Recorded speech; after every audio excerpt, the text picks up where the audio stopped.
All right, welcome back. I apologize I'm so monotone. I'm reading out loud. I'm working on this whole talking to a camera thing. I also want to make an apology, less of an apology, more of a correction. Yesterday I made a mistake. I was talking about let me just explain. I'm bad at names, and Jacob and Joseph are both start with J, and that's too much for my brain to be able to keep up with. And so I was able to remember it now by remembering A comes before O. So Jacob was Joseph's father. Jacob was the twin brother of Esau. Oh, was he a twin brother? Yeah, the twin brother of Esau. He was the one that wasn't hairy, yada, yada, yada. I mistakenly said yesterday that Joseph had wronged his brother Esau. That was my bad. That was his dad. So Jacob is Israel. The 12 tribes are these guys. Joseph, Reuben, Benjamin. I forget all the other names, but these guys. And so anyway, I just want to make that quick correction. I know I said that yesterday. That's my bad. So we're going to pick up where we left off. Jacob's journey to Israel. Jacob is Joseph's father, as you recall. Okay. So Jacob set out for Egypt with all of his possessions. And when he came to Beersheba, he offered sacrifices to the God of his father Isaac. And during the night, God spoke to him in a vision. Jacob, Jacob, he called. Hello, Jacob replied. It's me, God. Don't be afraid to go down to Egypt. Over there, I'm going to make your peeps a great nation. I'm going to go down with you, and I'll bring you back again. You will die there, but Joseph will be there to close your eyes. So Jacob left Beersheba, and he took his sons with him to Egypt. They carried him and their little ones and their wives in the wagons. Sorry, guys. For a provider for them, they also took all their livestock and all their personal belongings that they had acquired while in Canaan. So Jacob and his entire family went to Egypt. Their sons, everybody. Now this is that annoying thing we do sometimes in the Bible where we just tell everything about the descendants and all the bloodline. These bloodlines, I know they're important because they're the descendant tribes of Israel. There's 12 of them, and the ones that I'm just going to point out are the sons of Jacob's wife Rachel, is Joseph and Benjamin. So Joe and Ben, those are the favorites. The rest of them are important, but I don't feel like reading them all, and you probably don't care either. So the total number of Jacob's direct descendants who went with him to Egypt, not counting his sons' wives, was 66. In addition, Joseph had 2 sons who were born in Egypt, so altogether there were 70. 70 members of Jacob's family in the land of Egypt. So Jacob's family finally arrives in Goshen. As they near their destination, Jacob sent Judah ahead to meet Joseph and get directions to the region of Goshen. And when they finally arrived there, Joseph prepared his chariot and traveled to Goshen to meet his father Jacob. When Joseph arrived, he embraced his father, and he wept, holding him for a long time. Finally, Jacob said to Joseph, "Now I'm ready to die, since I've seen your face again and I know you're still alive." It's probably very emotional. Joseph said to his brothers and his entire family, "I will go to Pharaoh and tell him everybody's here. These men are the shepherds, and they raise livestock. They have brought with them their flocks and herds and everything they own." Then he said, "When Pharaoh calls for you and asks about your occupation, you must tell him we're your servants. We've raised livestock all their lives, as our ancestors did. And when you tell him this, he's going to let you live here in the region of Goshen, because the Egyptians hate shepherds." It's clever. All right, Genesis 47. Jacob blesses Pharaoh. Then Joseph went to see Pharaoh and told him, "My father and my brothers have made it. They've come with all their stuff. Now they're in Goshen." Joseph took 5 brothers with him, and he presented them to Pharaoh. And Pharaoh asked the brothers, "What do you guys do for a living?" And they replied, "We, your servant, are shepherds, just like our ancestors. We've come here to live in Egypt for a while, for there's no pasture for us in Canaan. Famine sucks. We request permission to live in that area." So Pharaoh said to Joseph, "Now that your father and brothers have joined you here, choose any place in the entire land of Egypt for them to live. Give them the best land of Egypt. Let them live in the regions of Goshen, and if any of them have special skills, put them in charge of my livestock too." Then Joseph brought out his dad, presented him to Pharaoh, and Jacob blessed Pharaoh. "How old are you?" Pharaoh asked. Jacob said, "I have traveled the earth for 130 really hard years, but my life has been short compared to the lives of my ancestors." And then Jacob blessed Pharaoh again before leaving his court. So Joseph assigned the best land of Egypt, the region of Ramses, to his father and his brothers, and he settled them there. Joseph provided food for his father and his brothers in amounts appropriate to the number of their descendants, including the smallest children. Joseph's leadership in the famine. Meanwhile, the famine became so severe that all the food was used up, and people were starving throughout Egypt and Canaan. By selling grain to people, Joseph eventually collected all the money in Egypt and Canaan and put the money in the Pharaoh's treasury. When the people of Egypt and Canaan ran out of money, all the Egyptians came to Joseph and said, "Our money's gone, but please give us food or we're going to die." Joseph said, "Since your money's gone, bring me your livestock and I will give you food in exchange for them." So they brought their livestock, exchange for their horses, blah, blah, blah, blah. Joseph gave them food for another year. But that year ended, and the next year came again, and they said, "We cannot hide the truth from you, our Lord. Money's going. All the livestock and cattle are yours. We have nothing left to give but our bodies and land. Why should we die before you?" Quick pause. Okay. Our money is gone and all of our livestock and cattle are yours. We have nothing left to give but our bodies and our land. Why should we die before your very eyes? Buy us and our land in exchange for food. We offer our land and ourselves as slaves for Pharaoh. Just give us grain so that we may live. Joseph bought all the land of Egypt for Pharaoh. All the Egyptians sold him their fields because the famine was so severe, and soon all the land belonged to Pharaoh. As for the people, he made them all slaves, from one end of Egypt to the next. The only land he did not buy was the land belonging to the priests. They received an allotment of food directly from Pharaoh, so they didn't need to sell their land, the priests. Then Joseph said to the people, "Look, today I have brought you and your land for Pharaoh." Notice they're called priests, by the way. It's interesting. Old Testament priests, not pastors or anything like that. Anyway, then Joseph said to the people, "Look, today I bought you and your land for Pharaoh. I'll provide you with seed so you can plant the fields. Then when you harvest it, 1/5 of your crop will belong to Pharaoh. You may keep the remaining 4/5 as seeds for your fields and as food for your households and your little ones." "You saved our lives," they exclaimed. "May it please you, my lord, to let us be Pharaoh's servants." Joseph then issued a decree, still in effect in the land of Egypt, that Pharaoh should receive 1/5 of all the crops grown on his land. Only land belonging to the priest was not given to Pharaoh. Meanwhile, the people of Israel settled in the region of Goshen in Egypt. There they had acquired property, and they were fruitful, and their population grew rapidly. Jacob lived for 17 years after his arrival in Egypt, so he lived 147 years total. It's a long time. Imagine being 130 and you have like a decade and a half left. As the time of his death drew near, Jacob called for his son Joseph, and he said to him, "Please do me this favor. Put your hand under my thigh and swear that you would treat me with unfailing love by honoring this last request. Do not bury me in Egypt. When I die, please take my body out of Egypt and bury me with my ancestors." And so Joseph promised, "I will do that."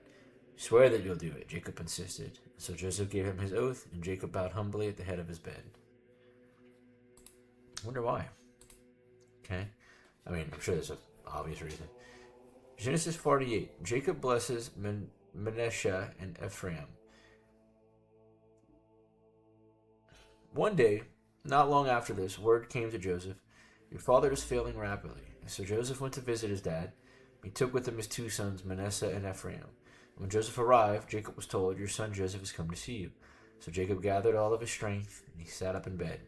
Jacob said to Joseph, "God Almighty appeared to me at Luz in the land of Canaan, and he blessed me. He said to me, 'I will make you fruitful, and I will multiply your descendants.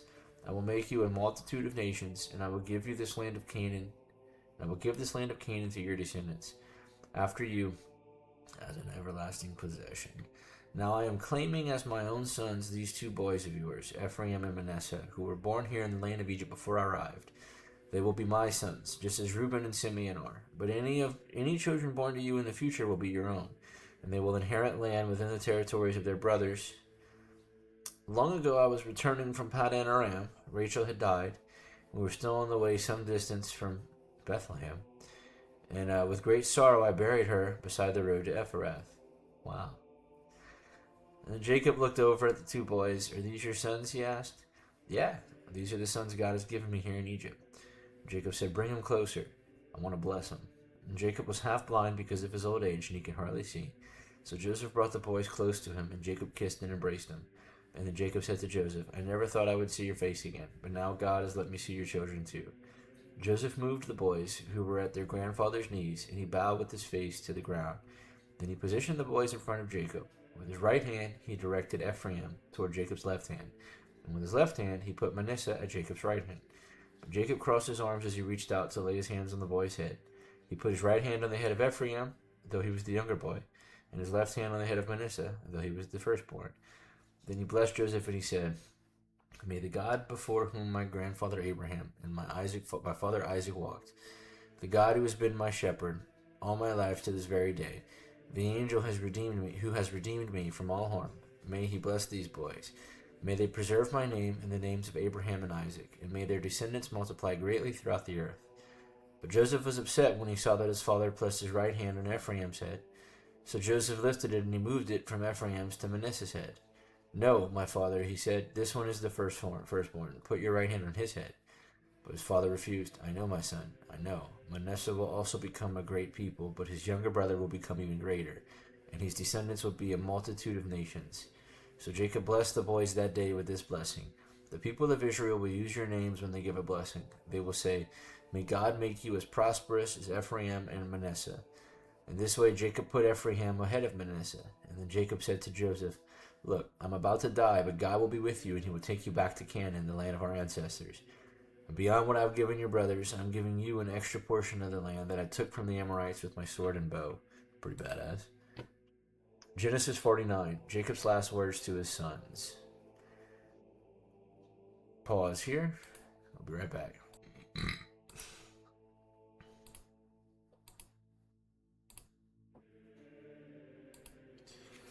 Alright, Genesis 49, Jacob's last words to his sons. So Jacob called together all of his sons, and he said, gather around me, and I will tell you what will happen to each of you in the days to come. Come and listen, you sons of Jacob. Listen to Israel, your father. Reuben, you are my firstborn, my strength, the child of my vigorous youth. You are first in rank and first in power. You are as unruly as a flood, and you will be first no longer. For you went to bed with my wife, you defiled my marriage couch. Simeon and Levi are two of a kind. Their weapons are instruments of violence. May I never join in their meetings. May I never be a party to their plans. For in their anger they murdered men, and they crippled oxen just for sport. A curse on their anger, for it is fierce. A curse on their wrath, for it is cruel. I will scatter them amongst the descendants of Jacob. I will disperse them throughout Israel. Judah, your brothers will praise you. You will grasp at your enemies by the neck, and all your relatives will bow before you. Judah, my son, is a young lion, and he has finished eating its prey. A young lion that's finished eating its prey. Like a lion, he crouches and lies down. Like a lioness, who dares to rouse him? The scepter will not depart from Judah, nor the ruler's staff from his descendants, until the coming of the one whom it belongs, and the one whom all nations will honor. Is that a Jesus reference? I don't know. He ties his... I'm just like desperately looking for Jesus references. I'm looking for any references, to be honest. He ties the... I hear the best thing about this book is the references.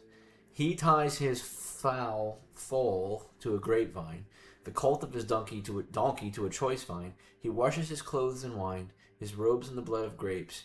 His eyes are darker than wine, and his teeth are whiter than milk. Zebulun will settle by the seashore, and he will harbor for ships. His borders will extend to Sidon. Issachar is a sturdy donkey, resting between two saddle packs.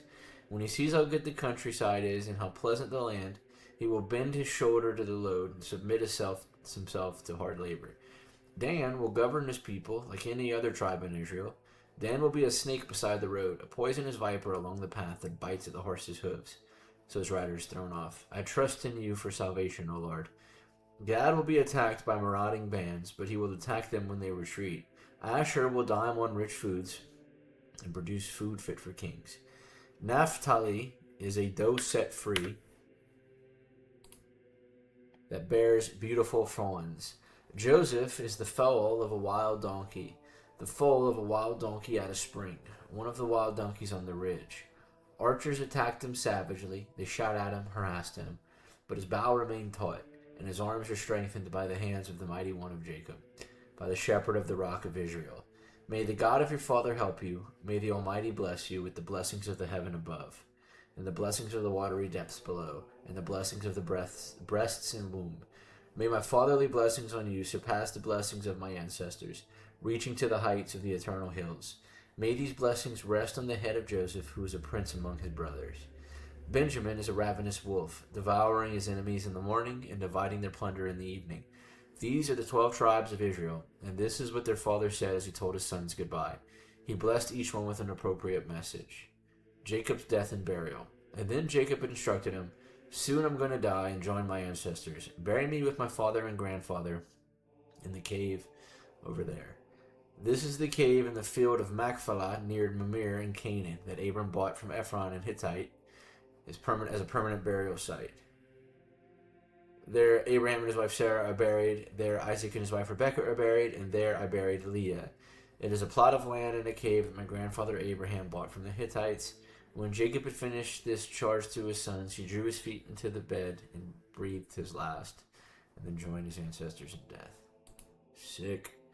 Genesis 50. Oh boy.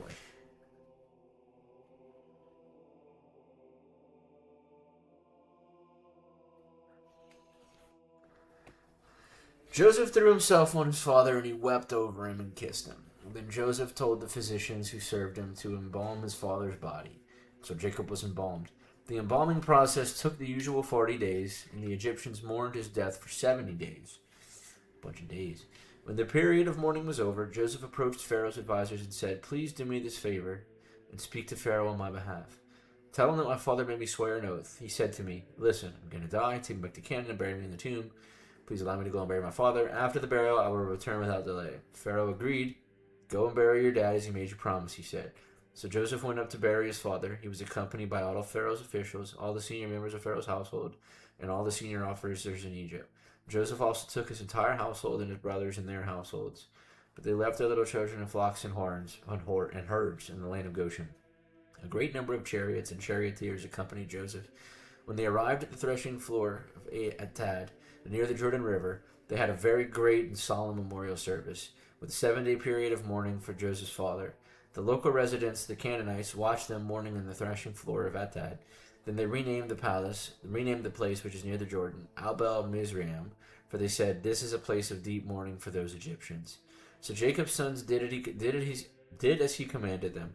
They carried his body to the land of Canaan and buried them in the field of Machpelah near Mamre. This is the cave that Abraham had bought as a permanent burial site from blah, blah, blah. Joseph reassures his brothers. After burying Jacob, Joseph returned to Egypt with his brothers and all who had accompanied him to his father's burial.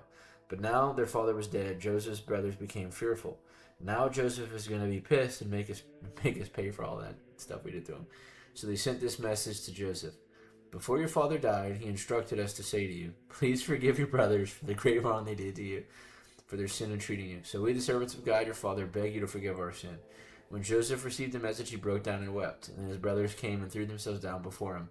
'Look, we are your slaves,' they said. But Joseph replied, 'Don't be afraid of me. Am I God? That I can punish you? You intended to harm me, but God intended it all for good. He brought me to this position so I could save the lives of many people. No, don't be afraid. I will continue to take care of you and your children.' So he reassured them by speaking kindly to them." The death of Joseph. So I'm not ready for him to go. I've really connected with Joseph. I liked him. He's been cool. So Joseph and his brothers and their families continued to live in Egypt. Joseph lived to the age of 110. He lived to see 3 generations of descendants of his son Ephraim, and he lived to see the birth of the children of Manasseh's son Machor, whom he claimed as his own. "Soon I will die," Joseph told his brothers, "but God will surely come to help you and lead you out of this land of Egypt. He will bring you back to the land that he solemnly promised to give to Abraham, to Isaac, and to Jacob." And then Joseph made the sons of Israel swear an oath, and he said, "When God comes to help you and lead you back, you must take my bones with you." So Joseph died at 110. The Egyptians embalmed him, and his body was placed in a coffin in Egypt. Oh shit, man, what's next? Did I just finish Genesis? Whoa! That's the end of Genesis. Whoa! We did a whole book. I don't want to spoil it. Exodus is next. Close your eyes. Alright.